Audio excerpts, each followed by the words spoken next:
Et salut les amis, je vous fais une petite vidéo un peu comique, en tout cas pour moi. J'ai eu une remarque assez cinglante pour le coup par rapport à l'éléphant qu'il y a dans mon décor et un peu violent, voilà. Bon, j'ai quand même pris en compte, j'ai commencé après ce commentaire à faire des recherches par rapport à cet éléphant, donc un éléphant noir avec la trompe levée. Et puis, du coup, ce soir, il y a une personne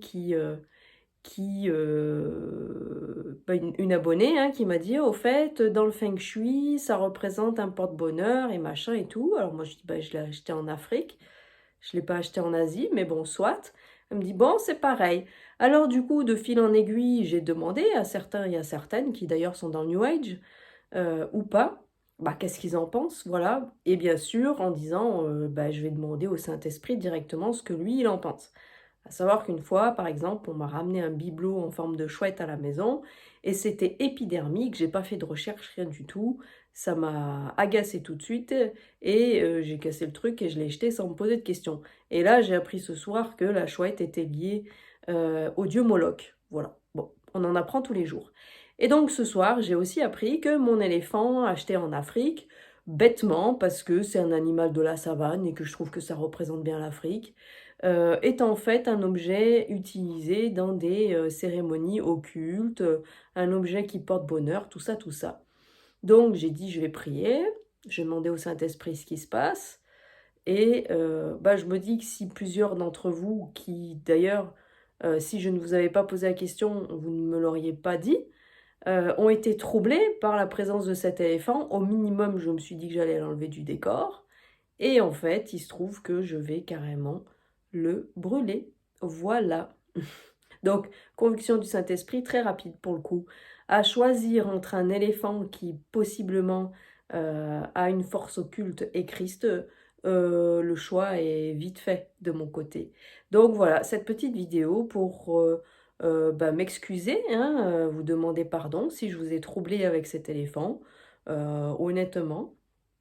Moi, je l'ai mis dans le décor parce que l'Afrique représente beaucoup de choses dans mon cheminement de foi. Maintenant, je ne l'ai pas mis en me disant que je mettais quelque chose d'occulte dans mon décor. Voilà, et quand je l'ai acheté, évidemment, je n'ai pas pensé à mal non plus. Donc, pour vous dire que bah, sans être non plus dans la superstition, il faut vraiment être équilibré et demander à l'esprit avant tout de vous dire les choses. Le diable se cache vraiment dans des détails. Voilà. Donc je vous montre l'éléphant une dernière fois et je vais le mettre dans ma cheminée. Alors il est là. Cet éléphant à la trompe levée comme ça est apparemment un symbole de porte-bonheur, d'avoir le bon œil sur sa maison et tout ça. Voilà, on en apprend tous les jours, hein, avec le Saint-Esprit, on en apprend tous les jours. Et ben il y a ma cheminée ici. Et voilà, ça commence. Évidemment, c'est la période où il va falloir recommencer à savoir faire un feu. Voilà, l'éléphant commence à brûler. Et voilà, ça commence à brûler réellement.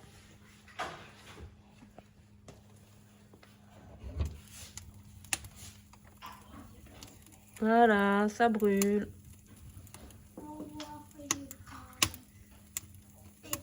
Et ça pue, donc je vais fermer.